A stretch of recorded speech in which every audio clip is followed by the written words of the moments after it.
Hello guys, Ramya మోక్ష eliminate అయింది big boss house నుంచి. రమ్య మోక్ష ఎలిమినేట్ కావడానికి మెయిన్ రీజన్ ఏంటంటే ఈమె బిగ్ బాస్ లోకి వచ్చిన తర్వాత వెంటనే పవన్ కళ్యాణ్ టార్గెట్ చేసింది. పవన్ కళ్యాణ్ అమ్మాయిల పిచ్చోడు, తనుజాను చేతులేసి రుద్దుతంటాడు అని ఏదైతే మాట మాట్లాడిందో ఈమెకు ఆల్రెడీ బయట నెగిటివిటీ చాలా ఎక్కువగా ఉంది. ఎందుకంటే వాళ్ళ అక్క చెల్లెళ్ళు ఎవరో కస్టమర్ని తిట్టినారు కదా, దాని గురించి చాలా చాలా నెగిటివ్ ఉంది. ఆ నెగిటివ్ అంతటిని ఆమె తీసుకొని ఏదో పాజిటివ్గా దాన్ని కన్వర్ట్ చేద్దాం అనుకొని కొద్దో గొప్పనో బిగ్ బాస్ ఆపర్చునిటీని ఆమెకు మంచిగా మలుచుకోవాలని ఎంతగానో ట్రై చేసింది. కానీ మామూలు బ్యాక్ ఫైర్ కాలేదు. ఆమె మామూలు బ్యాక్ ఫైర్ కాలేదు. ఏదుందో అదే చెప్పింది. ఎస్, పవన్ కళ్యాణ్ చేతులేసి రుద్దడం అది మామూలుగానే. అమ్మాయిల పిచ్చోడనే మాట ఏదైతే ఉందో అది మాట్లాడకూడదని నాగార్జున గారు కూడా అన్నారు. పవన్ కళ్యాణ్ ఎస్ తనుజాను రుద్దడము, ప్రియా శెట్టిని అట్లా చేయడం అట్లా చేసినాడు. కానీ అది చెప్పే విధానము రమ్య మోక్షకు సరిగా తెలియలేదు. రమ్య మోక్ష కొంచెం మాట జారింది.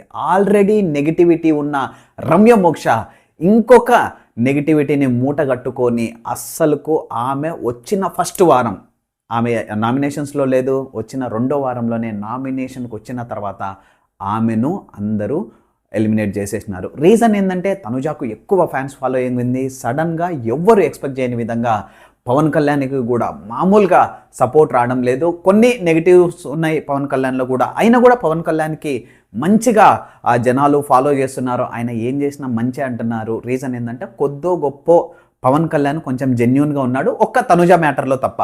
రమ్య మోక్ష ఎలిమినేట్ కావడానికి మెయిన్ రీజను మీరేమనుకుంటున్నారో కామెంట్ చేయండి. రమ్య మోక్ష స్ట్రాంగ్ కంటెస్టెంటే అని నాకైతే అనిపిస్తుంది. ఎందుకంటే సాయి కన్నా మంచిగానే పర్ఫామ్ చేసింది. రాము కన్నా ఈ వారంలో కొద్దో గొప్ప ఆమె బెస్ట్ వేయడానికి ట్రై చేసింది. దివ్య నిఖిత కొంచెం మంచిగా మాట్లాడుతుంది. దివ్య నిఖిత కంటే కొంచెం తక్కువనే. కానీ ఈమె టార్గెటే తనుజాను పెట్టుకోవడం, ఈమె టార్గెటే పవన్ కళ్యాణ్ని పెట్టుకోవడం.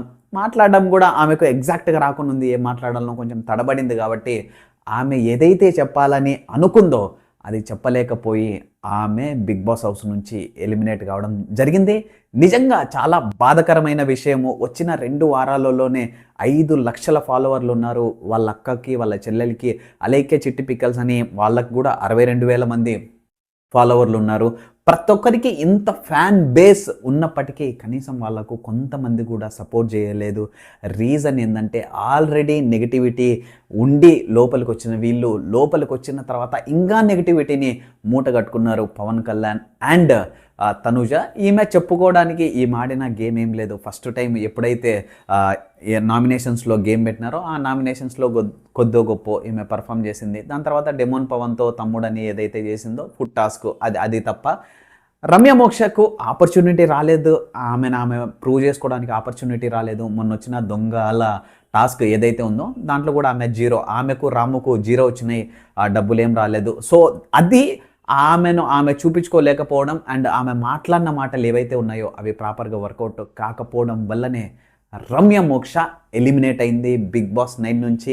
నిజంగా ఆమె కంటే అన్డిజర్వ్ ప్లేయర్స్ బిగ్ బాస్లో ఉన్నారు. కానీ ఈమె ఎలిమినేట్ అయిన దాన్ని మీరు ఏ విధంగా చూస్తారు? అండ్ మండే నామినేషన్స్కి ఎవరైతే ఆల్రెడీ ఎలిమినేట్ అయిపోయినారో దాంట్లో ఫస్ట్ సృష్టి వర్మ, దాని తర్వాత ప్రియా శెట్టి, మర్యాద మనీష్, మాస్క్ మ్యాన్ అండ్ మొన్న ఎలిమినేట్ అయిన తెలుసు కదా మన అందరి ప్రియతమ ఫ్లోరా గారు కూడా రావడం జరుగుతుంది. వీళ్ళందరూ వచ్చి ఎవరిని నామినేట్ చేస్తారు అనేది మండే ఎపిసోడ్లో మనకు అర్థమవుతుంది. ఎస్పెషల్లీ నేను ఒక పేరు మర్చిపోయినాను, శ్రీజ. ఈ 6 మంది బయట నుంచి లోపలికి వస్తారు, జస్ట్ నామినేషన్ చేసిపోతారు. శ్రీజ మాత్రం లోపలనే ఉండబోతుంది. దీనికి సంబంధించిన పూర్తి ఇన్ఫర్మేషన్ని నేను మీకు చెప్పడం జరుగుతుంది. ప్లీజ్ నా ఛానల్ని సబ్స్క్రైబ్ చేసుకోకపోతే ప్లీజ్ సబ్స్క్రైబ్ చేయండి, లైక్ చేసి సపోర్ట్ చేయండి. అండ్ మీరేమనుకుంటున్నారో ఎగ్జాక్ట్గా మన రమ్య మోక్ష ఎలిమినేట్ కావడానికి మీరేమనుకున్నారో ప్లీజ్ కామెంట్ రూపంలో తెలియజేయండి. Thank you very much. Have a nice day.